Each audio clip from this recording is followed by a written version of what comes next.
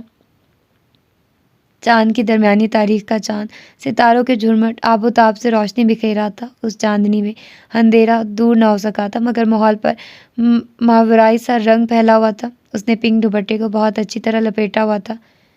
میں نے تمہیں محبت میں کہا تھا کہ یادگار ڈنر کرواؤں گا، مگر مجھے معلوم نہ تھا کہ ڈنر اس طرح یادگار ہو جائے گا۔ خیر، میں تو کہتا ہوں ہر وقت کو انجوائے کرنا چاہیے، وہ مسکراتے ہوئے کہہ رہا تھا۔ مجھے تو بے حد ڈر لگ رہا ہے، تم گھر فون کر کے شوفر کو بلا لو۔ یہی تو پرابلم ہو گئی، میرے سیل فون کی بیٹری بھی ڈیڈ ہو گئی ہے۔ اوہ، اس کا دل دھک سے رہ گیا۔ وہ ابھی کچھ آگے ہی بڑھے تھے، وہاں پیٹرولنگ کرتی رینجرز کی جیپ ان کے سامنے ہی آ کر رک گئی۔ کون ہیں آپ لوگ؟ یہاں کیا کر رہے ہیں؟ آفیسر نے وہاں آ کر ان سے دریافت کیا، جبکہ اس کے ساتھی پیچھے تھے۔ سر، ہم ڈنر کرنے آئے تھے، واپسی میں گاڑی خراب ہوگی، اس وجہ سے ہمیں پیدل سفر کرنا پڑ رہا ہے، کینوس کی تلاش میں۔ شاہ زیب نے مؤدبانہ انداز میں آفیسر کو جواب دیا۔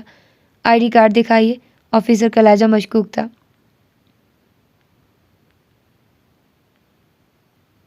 I D card? سوری، میرے پاس نہیں ہے۔ یہ کون ہے آپ کے ساتھ؟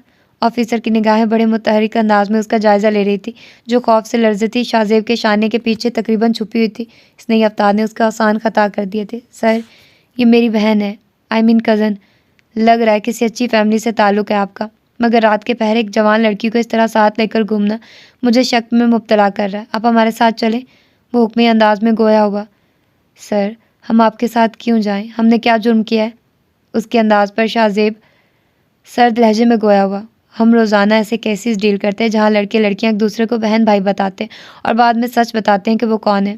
پلیز سر، آپ غلط سمجھ رہے ہیں، ہمارے ساتھ چلو، پھر خود پر سچ بولو گے۔ ہری اپ! شاہ زیب کی ایک نہ چلی تھی۔ وہ آفیسر سخت مزاج اور اصول کا پابند تھا۔ وہ سودا کو ساتھ لے کر جیب میں بیٹھ گیا تھا۔ شاہ زیب نے سودا کو دیکھا تھا، وہ خوف و تفکر سے زرد پڑتی جا رہی تھی۔ دل گیا، ہوش گیا، صبر گیا، جی بھی گیا، شغل میں غم کے تیرے ہم سے گیا کیا کیا کچھ، حسرت وصل غم و ہجر و خیال رخ دوست، مر گیا میں، یہ مرے جی میں رہا کیا کیا کچھ۔ سودا کی جان پر بنائی تھی، پہلی بار گھر سے نکلی تھی، اور کس طرح یکے بعد دیگرے واقعات رونما ہوتے چلے گئے تھے۔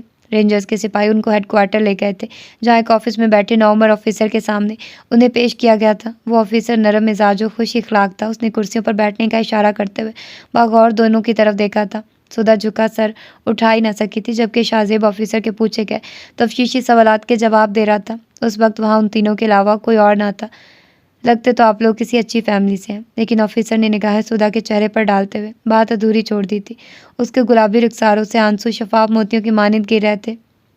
سر، آئیڈیا نہیں تھا، کار خراب ہو جائے گی، اور وہ بھی ایسے راستے پر جہاں کوئی ہیلپر بھی دستیاب نہیں ہوگا، ورنہ کون ایسا اسٹوپڈ ہوگا جو سسٹر کو ویرانوں میں لے کر گھومے گا۔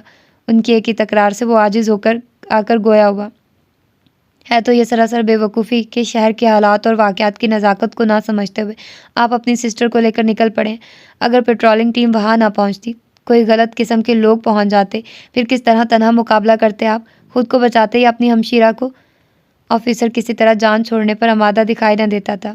سر، میری مما کہتی ہیں جب کوئی کسی کے لیے برا نہیں کرتا اس کے لیے بھی برا نہیں ہوتا ہے، اور میں نے آج تک کسی کے لیے برا نہیں چاہا، تو میرے ساتھ بھی برا نہیں ہو سکتا انشاءاللہ۔ اس کے لہجے میں اعتماد تھا۔ زندگی مفروضوں پر نہیں گزرتی، یہاں قدم قدم پر عمل و عقل کو استعمال کرنا پڑتا ہے۔ وقت سے بڑھ کر کوئی بے رحم نہیں ہے۔ نامعلوم کب تک وہ زیر حراست رکھتا کہ خاموشی سے گرتے سودا کے آنسو بے آواز سسکیوں نے اس کا دل پگھلا ڈالا، اور اس نے شاہ زیب کو کال کرنے کی اجازت دے دی تھی۔ پھر اس نے زید کو مختصر صورتحال بتا کر یہاں آنے کو کہا تھا۔ سودا کو محسوس ہوا اس کا دل عمیق گہرائیوں میں ڈوبنے لگا ہو۔ کار لڑکی کو ہٹ کرتی ہوئی فٹ پاتھ کی دوسری سمت سڑک پر اتر گئی تھی۔ یہ سب آنن فانن ہوا تھا، ان دونوں کو بھی سنبھلنے کا موقع نہیں ملا تھا۔ سچ شکر تھا کہ اس وقت پہاڑی ٹریفک کا گزر وہاں نہیں تھا۔ چند گاڑیاں تھیں جو رک گئی تھی۔ جہاں لڑکی گری تھی وہاں لوگ پہنچنا شروع ہو گئے تھے۔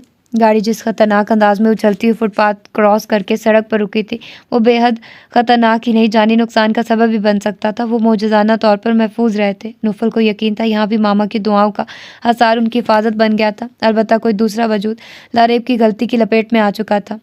اوہ مائی گاڈ، مجھے یقین نہیں آ رہا ہم بچ گئے۔ لاریب کا نشہ بھی ہرن ہوا تھا، لیکن کوئی لڑکی ہٹ ہوئی ہے، یہ بہت برا ہوا ہے۔ نوفل کار کا دروازہ کھولتے ہوئے بولا۔ تم کہاں جا رہے ہو؟ چھوڑو، ابھی لوگ ہماری طرف متوجہ نہیں ہیں۔ موقع اچھا ہم بھاگ نکلتے، وگرنہ پولیس کے چکروں میں۔ اس نے اس کا بازو پکڑتے ہوئے تیزی سے کہا۔ شٹ اپ، نوفل نے غصے سے کہتے ہوئے جھٹکے سے بازو چھڑایا اور کار سے نکل کر اس طرف آیا جہاں فٹ پاتھ پر لڑکی کروٹ کے بل پڑی تھی۔ وہ بے ہوش تھی، سر کے کسی حصے میں چوٹ آئی تھی، خون اس کے چہرے کے ساتھ ساتھ فٹ پاتھ کے فرش کو بھی سرخ کر گیا تھا۔ پلیز، آپ لوگوں نے کیا تماشا لگا رکھا ہے؟ دور ہٹیے، جائیے یہاں سے۔ لوگوں کا ہجوم وہاں جمع ہو گیا تھا، وہ سب ایک دوسرے سے چہمگوئیوں میں مصروف تھے، کسی نے بھی لڑکی کو آگے بڑھ کر دیکھنے کی کوشش نہیں کی تھی۔ نوفل ایمبولینس منگوانے کی خاطر کال کرنے میں مصروف تھا۔ لاریب نے وہاں آ کر سخت لہجے میں کہتے ہوئے لوگوں کو منتشر کرنا شروع کیا، اور چند لمحوں میں ہی لوگ دور ہٹنا شروع ہو گئے تھے۔ اس لڑکی کا خون تیزی سے ضائع ہو رہا ہے، اگر یہ مر گئی تو پھانسی تمہیں ہی لگے گی، تمہاری ڈرنک کی وجہ سے ہوا یہ حادثہ۔ مجھے ڈر لگ رہا ہے، میں یوسف انکل کو کال کر رہا ہوں، وہی ہینڈل کریں گے اس ایکسیڈنٹ کو۔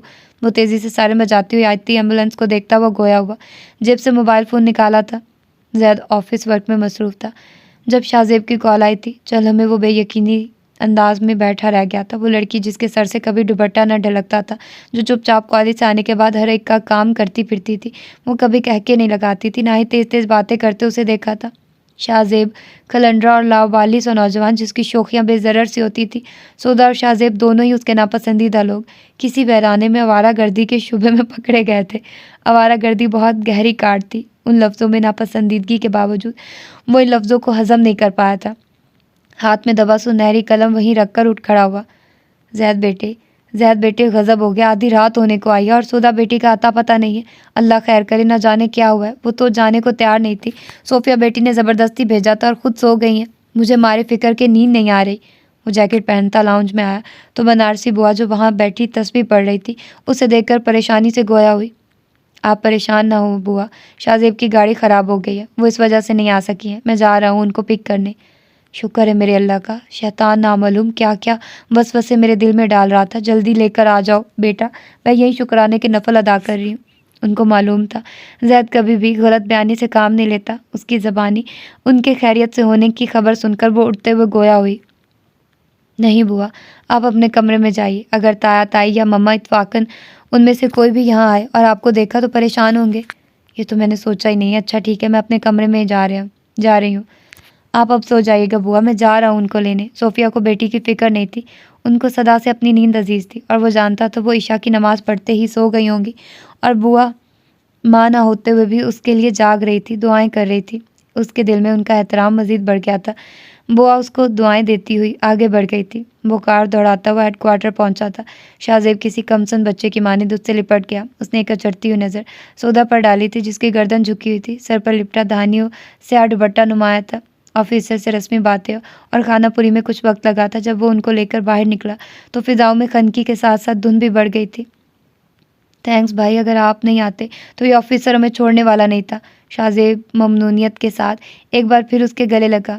اٹس اوکے، بار بار مجھے گلٹ مت کرو، تھینکس کہہ کر، یہ میرا فرض ہے جو میں نے ادا کیا۔ تم کو یہ سبق کس نے پڑھایا تھا کہ رات کو کسی فیمیل کے ہمراہ اس جگہ پر آؤ؟ اس کا صاف اشارہ سودا کی طرف تھا جو ان کے پیچھے کسی پھانسی کے مجرم کی طرح خوف زدہ گردن جھکائے بے دم قدموں سے چل رہی تھی۔ مجھ سے غلطی ہو گئی، یہ دراصل ہم ڈنر کے بعد کافی پینے کے لیے وہاں بیٹھے رہے، پھر کار نے خراب ہو کر رہی صحیح کسر بھی پوری کر دی، اور جو کسر باقی تھی وہ رینجرز نے پوری کر دی تھی۔ پریشانی سے نجات پاتے وہ اپنی جون میں لوٹ آیا تھا۔ بائی دا وے، میں نے اس تھرل کو بے حد انجوائے کیا، لیکن یہ سودا کی بچی رو رو کر موڈ خراب نہ کرتی تو خوب ایکسائٹمنٹ رہتی۔ پھر اس نے مڑ کر پیچھے آتی سودا کا ہاتھ پکڑا اور اس کے بھیگے چہرے کو دیکھ کر حیرانی سے گویا ہوا۔ تم ابھی تک رو رہی ہو؟ واہ یار، اب کیوں رو رہی ہو؟ اس نے اس کے دوپٹے سے آنسو صاف کرتے ہوئے اپنائیت سے کہا تھا۔ چند قدم کے فاصلے پر چلتے ہوئے زید نے یہ منظر کی نکھیوں سے دیکھا اور اس کے ہونٹ سختی سے بھنچ گئے تھے، وجہ چہرے پر لہجہ بھر کو سرخی ابھری تھی۔ سمجھ نہیں آتی بات بات پر رونے کیوں بیٹھ جاتی ہو؟ اب تو پرابلم سالو ہو گئی ہے بھائی کی بدولت، اگر بھائی ہیلپ نہ کرتے تو پھر مجھے بھی تمہارے ساتھ بیٹھ کر رونا ہی تھا۔ تم ساتھ نہیں چل رہے ہو؟ وہ کار کے قریب پہنچے تو زید نے استغفار کیا۔ سوری بھائی، میرا گھر جانا ضروری ہے، پاپا اور مما میرا انتظار کر رہے ہیں، چلو میں وہاں ڈراپ کر دیتا ہوں۔ اس نے گویا کوئی کڑوی گولی نکلی تھی، شدید ترین ناگواری اس کے چہرے سے عیاں تھی۔ شاہزیب بھی اس کے دلی جذبات سے بخوبی آگاہ تھا کہ وہ وقت کی نزاکت کو دیکھتے ہوئے اس جگہ جانے کو تیار ہو گیا تھا جہاں جانا ہی اس کے لیے زندگی و موت کا مسئلہ تھا۔ لیکن اس وقت اس کی اس پیشکش نے ثابت کر دیا تھا وہ باہر سے کس قدر بھی سخت دل و کٹھور نظر آئے مگر اندر سے بالکل موم تھا۔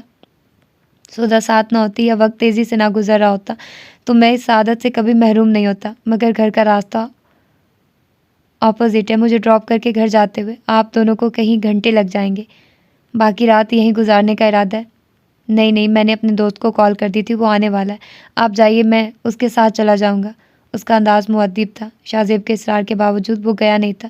عجیب دلی جذبات تھے، وہ اس سے محبت بھی نہیں کرتا تھا اور اس کو اس تنہائی میں تنہا چھوڑ کر جانے کو تیار بھی نہ تھا۔ وہ اس کے دوست کے آنے تک جانے سے انکار کر چکا تھا۔ شاہ زیب نے فرنٹ ڈور کھول کر سودا کو اندر بٹھا دیا تھا، پھر 10 منٹ کے بعد ہی اس کا دوست آ گیا تھا۔ اس نے بڑی محبت سے زید سے اس کا تعارف کروایا تھا۔ اس کے دوست وحاج نے گرم جوشی سے ہاتھ ملاتے ہوئے کہا، بہت تعریف کرتا ہے شاہ زیب آپ کی، بہت لائک کرتا ہے آپ کو۔ میرے بھائی بہت گریٹ اور نائس ہے، وہ عقیدت بھرے لہجے میں بولا۔ اوکے، اب ہمیں چلنا چاہیے، اس نے ریسٹ واچ دیکھتے ہوئے کہا۔ اس پر وہیں پتھریلا خول چڑھ چکا تھا جو مقابل کو بے تکلف نہیں ہونے دیتا تھا۔ انہوں نے الوداعی مصافحہ کیا اور شاہ زیب اس کی طرف بڑھ گیا۔ شاہ زیب تم ساتھ چلتے تو اچھا تھا نا؟ اس کے ساتھ نہ جانے کا سن کر وہ اضطراب میں مبتلا تھی۔ اس کے قریب آتے وہ بے ساختہ گویا ہوئی۔ بھائی ہے نا تمہارے ساتھ، پھر ڈر کیوں رہی ہو؟ انہی سے ڈر لگ رہا ہے، وہ سخت آواز بھاگتا ہو رہی تھی۔ ہاں، میرے بھائی انسان ہے، کوئی آدم خور نہیں ہے جو تمہیں کھا جائیں گے، وہ کہکا لگاتے ہوئے شوخی سے بولا اور اللہ حافظ کہتا ہوا آگے بڑھ گیا۔ اس طرف آتے زید نے شاہ زیب کو سودا سے جھک کر کچھ کہتے اور کہکے لگاتے دیکھ لیا تھا۔ وہ قریب گیا تو وہ پھر سے اس کے گلے لگا اور اس کا گال چوم کر اس کی طرف بڑھ گیا جہاں کار میں اس کا دوست انتظار کر رہا تھا۔ وہ بھی کار میں بیٹھا تو اس کا چہرہ بالکل سپاٹ اور لب بھنچے ہوئے تھے۔ یوسف صاحب ان سے پہلے ہی اسپتال پہنچ گئے تھے اور تمام کارروائیاں پوری کر دی تھی۔ ان کو سیاست چھوڑے ایک طویل مدت گزر چکی تھی مگر ان کی شناسائی مانت نہیں پڑی تھی۔ تمام جگہوں پر ان کو پذیرائی ملتی تھی، ان کا اثر و رسوخ باقی تھا۔ یہی وجہ تھی کہ اس لڑکی کو فوراً ٹریٹمنٹ دی گئی تھی۔ اس کے ہاتھ کی ہڈی ٹوٹی تھی، سر پر بھی گہری چوٹ آئی تھی، اس کو ابھی تک ہوش نہیں آیا تھا۔ کئی گھنٹے آپریشن تھیٹر میں گزارنے کے بعد اسے پرائیویٹ روم میں شفٹ کر دیا تھا۔ نوفل اور لاریب وہیں تھے اور پریشان تھے کہ کس طرح اس لڑکی کے گھر والوں سے رابطہ کیا جائے کہ لڑکی بالکل اجنبی تھی۔ میں سخت بور ہو رہا ہوں یار، کوئی حد ہوتی ہے کسی سے ہمدردی کی بھی۔ رات کے 2 بج رہے ہیں اور تم اس کے ہوش میں آنے کا انتظار کر رہے ہو، اگر وہ صبح تک ہوش میں نہ آئی تو ہم یوں ہی بیٹھے رہیں گے۔ لاریب کے صبر کی حد ہو گئی تھی، وہ جھنجھلا کر گویا ہوا، میں نے تمہیں نہیں کہا کہ یہاں رکو، شوق سے جا سکتے ہو، وہ سخت لہجے میں گویا ہوا۔ اس کا یہی انداز اس کے حوصلے توڑ دیتا تھا۔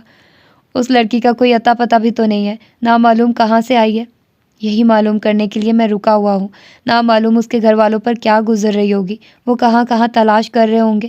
اس کی حساسیت انتہاؤں کو چھو رہی تھی۔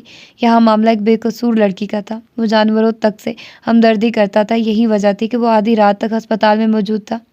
بہت عجیب ہو تم نوفل، ویسے تم لڑکیوں کے نام سے بھی چڑھتے ہو اور اب ایک بالکل اجنبی لڑکی کی خاطر یہاں خوار ہو رہے ہو۔ لاریب کے لہجے میں ایک نام سمجھ آنے والی کیفیت تھی، وہ حیران و پریشان تھا۔ یہاں بات لڑکی کی نہیں، اصول و ذمہ داری کی ہے۔ ایکسیڈنٹ ہماری غلطی سے ہوا ہے۔ اس لڑکی کو کتنی چوٹیں آئی ہیں جانتے ہو؟ صرف ہماری وجہ سے اس کو کتنا عرصہ بستر پر گزارنا ہوگا، کتنی تکلیف برداشت کرنی ہوگی، حالانکہ اس کا قصور بھی کچھ نہیں تھا، وہ فٹ پاتھ پر چل رہی تھی۔ کول ڈاؤن برادر، میں تو کہہ رہا تھا کہ کچھ کہنے سے بہتر ہے خاموش ہی رہو پلیز، اس نے گھر آ کر کہا۔ وہ چپ ہو گیا تھا۔ وہاں کمرے سے نرس باہر نکلی۔ سسٹر، مریضہ کو ہوش کب تک آئے گا؟ نوفل نے پوچھا۔ وہ تھوڑا ہوش میں آ رہی ہیں، مکمل ہوش میں آنے کے لیے ابھی وقت لگے گا، وہ دوائیوں کے زیر اثر ہے، جلدی ہوش نہیں آئے گا، نرس تفصیل بتا کر وہاں سے چلی گئی۔ اب کیا کہتے ہو؟ شاید وہ صبح تک ہی ہوش میں آئے گی۔ کیا ہم صبح تک اسی طرح خوار ہوتے رہیں گے؟ وہ نرمی سے اس سے مخاطب ہوا۔ میری مانو، ریسیپشن پر ہمارے موبائل نمبرز موجود ہیں، ہم ڈاکٹر کو کہہ دیتے لڑکی کے ہوش میں آتے ہی وہ ہمیں کال کر دیں اور ہم اسی وقت یہاں آ جائیں گے۔ رات ہم یہاں نہیں گزار سکتے، پلیز سمجھنے کی کوشش کریں۔ وہ کہتا وہ آگے بڑھا، سوچتے ہوئے نگاہ کھڑکی کے شیشے پر گئی تھی۔ وہ چونکا تھا، بیڈ کھڑکی کے نزدیک تھا، وہ اور آگے بڑھا تھا۔ وہ پٹیوں میں جکڑی بے سدھ لیٹی لڑکی کچھ شناسا سی محسوس ہو رہی تھی۔ نوفل کو کچھ ادراک ہوا اور وہ تیز قدموں سے چلتا ہوا کمرے میں داخل ہوا اور بیڈ کے قریب جا کر دیکھا تو وہ لڑکی انشرا تھی۔ کار پوری رفتار سے دوڑ رہی تھی۔ زید کا چہرہ سپاٹ تھا مگر آنکھوں میں الاؤ دہک رہا تھا۔ سودا دروازے سے تقریباً چپک کر بیٹھی ہوئی تھی، کاٹن کا بڑا دوپٹہ اس نے لپیٹا ہوا تھا، وہ سر جھکائے بیٹھی تھی۔ چند گھنٹوں میں جو کچھ ہوا تھا وہ اس جیسی احتیاط پسند و ڈرپوک لڑکی کو خوفزدہ کرنے کے لیے کافی تھا۔ مستضاد زید کی انٹری اور اس کی تصدیق پر آفیسر کا ان کو چھوڑنا زید جیسے پر معتبر شخص کے لیے شاید ہی قابل معافی جرم ہوگا کہ وہ عزت و وقار کے معاملے میں کمپرومائز کرنے والا بندہ نہ تھا۔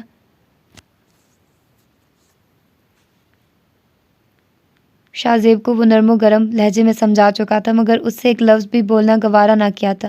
اس کی خاموشی کسی کوڑے کی مانند اس پر برس رہی تھی۔ رات گہری ہو گئی تھی، سڑک پر جلدی شاہ زیب اور اس کے دوست کی کار ٹرن لے کر غائب ہو چکی تھی۔ سڑک پر صرف زید کی کار تھی۔ باہر ہواؤں کا زور تھا، قہر آلود فضاؤں میں چاند کی روشنی ٹھٹری ہوئی لگ رہی تھی، ساتھ ساتھ سمندر چل رہا تھا۔ اندھیرے میں ڈوبے سمندر کی لہریں خاصی بلند اور ڈراؤنی لگ رہی تھی۔ ماحول کی تمام سرد موری و ہیبت برابر میں ڈرائیو کرتے بندے میں سرایت کر گئی تھی۔ عجیب پرخول خاموشی تھی اس بندے کی خاموشی میں کہ وہ اس کے اندر وحشتیں اترنے لگی تھی۔ اس کا دل کر رہا تھا وہ اسے بھی شاہ زیب کی طرف سرزنش کرے، کھری کھری سنائے، برا بھلا کہے، مگر اس طرح اجنبیت و بیگانگی کی کن چھری سے ذبح نہ کرے، اپنی لاتعلقی سے یہ ظاہر نہ کرے کہ گویا اسے اس کی پرواہ ہی نہیں ہے، کوئی تعلق، کوئی رشتہ ہی نہ ہو۔ اس کے اندر گھٹن بڑھنے لگے۔ زید بھائی سوری، دل میں اترتی وحشتوں سے گھبرا کر وہ کہہ اٹھی۔ کیوں؟ وہی روکھا لہجہ، بے اعتنائی دکھاتا ہوا انداز۔ آپ ہماری وجہ سے ڈسٹرب ہوئے اس وقت۔ ناٹ مینشن، میں اپنی قسمت میں پرابلمز لکھوا کر ہی لایا ہوں جو مجھے ہی فیس کرنی ہے، جو کہ کر رہا ہوں، ضرورت نہیں ہے کوئی ایکسکیوز کرنے کی۔ وہیں پتھر مار لہجہ، وہیں بے درد انداز۔ سدھا کی آنکھیں بھیگنے لگے۔ گھر سے نکلنے کے بعد گھر واپسی کا راستہ یاد رکھنا چاہیے۔ پھوپھو نے بتایا ہی نہیں ہوگا کہ واپس کس وقت آنا ہے۔ وہ ایسی ذمہ داری سے دور رہتی ہیں، بھلا تم کو کیا سمجھاتی؟ وہ جلے بھلے انداز میں اس کی طرف دیکھے بنا کہنے لگا۔ ان کی فیوریٹ ہابی سونا ہے، خواہ آندھی آئی یا طوفان، دنیا تل پٹ ہو جائے، ان کے محو استراحت میں ذرا خلل نہیں پڑتا۔ ان سے تو بہتر وہ بزرگ ملازمہ ہے جو گھر کی بیٹی کی گھر سے غیر موجودگی میں فکر سے دعاؤں میں مشغول تھی۔ وہ جو بھی کہہ رہا تھا اس سے اسے اختلاف نہیں تھا۔ گھر میں کسی کو بتانے کی ضرورت نہیں ہے اس کارنامے کے بارے میں۔ کچھ دیر بعد گھر والی اسٹریٹ پر گاڑی موڑتے ہوئے حکم دیا۔ اگر کسی کو پتہ چل گیا تو؟ بساختہ گویا ہوئی۔ نہیں چلے گا، شاہ زیب کو بھی میں منع کر دوں گا، اور کسی کو معلوم ہو جائے بھی تو یہ میرا مسئلہ ہے، تم خاموش رہنا۔ لہجے میں مخصوص سرد موہری و خود اعتمادی تھی۔ وہ سر جھکا کر رہ گئی کہ بھلا اس کو کون سا ڈھنڈورا پیٹنا تھا۔ بنگلے کا بیرونی حصہ نیم اندھیرے میں ڈوبا ہوا تھا۔ وہ لان اور برآمدہ عبور کر کے کوریڈور کی طرف بڑھنا ہی چاہتی تھی۔ دور سے کوریڈور میں ٹہلتی ہوئی عمرانہ بیگم کو دیکھ کر اس کا دل اچھل کر حلق میں آ گیا۔ وہ تیزی سے ستون کی آڑ میں ہو گئی تھی، وگرنہ عمرانہ کی نگاہوں سے بچنا محال تھا۔ کیا ہوا؟ وہ کار کھڑی کر کے آیا تو اسے دیکھ کر متعجب سا بولا۔ کوریڈور میں ممانی جان ہے۔ وہ سخت خوفزدہ ہو رہی تھی۔ ماما بے اختیار اس کے منہ سے نکلا۔ ماں کی نیچر کو وہ بھی بخوبی جانتا تھا، اگر انہوں نے ان کو ساتھ دیکھ لیا تو بنا پوچھے وہ ہنگامہ مچا دیں گی۔ ماما کو لے کر جاتا ہوں، پھر تم روم میں جانا، وہ آہستگی سے کہہ کر آگے بڑھ گیا۔ عمرانہ اسے دیکھ کر آگے بڑھی تھی۔ زہد، اتنی رات کو آپ کہاں گئے تھے؟ وہ اس کے شانوں پر ہاتھ رکھ کر پریشانی سے پوچھ رہی تھی۔ وہ چل ہمیں تو کچھ بول ہی نہیں سکا۔ آپ اس وقت تک کیوں جاگ رہی ہیں؟ طبیعت ٹھیک ہے آپ کی؟ وہ ان کو بازو کے حصار میں لیتا ہوا فکر مندانہ انداز میں استفسار کرنے لگا۔ ہاں ٹھیک ہے، میں نے روم کی کھڑکی سے آپ کو جاتے دیکھا تھا۔ لیٹ نائٹ آپ کہاں گئے ہیں؟ یہ سوچ کر فکر سے مجھے نیند ہی نہیں آئی۔ کہاں گئے تھے آپ؟ بہت دیر سے آئے ہیں۔ ان کا یہ روپ ممتا سے بھرپور تھا۔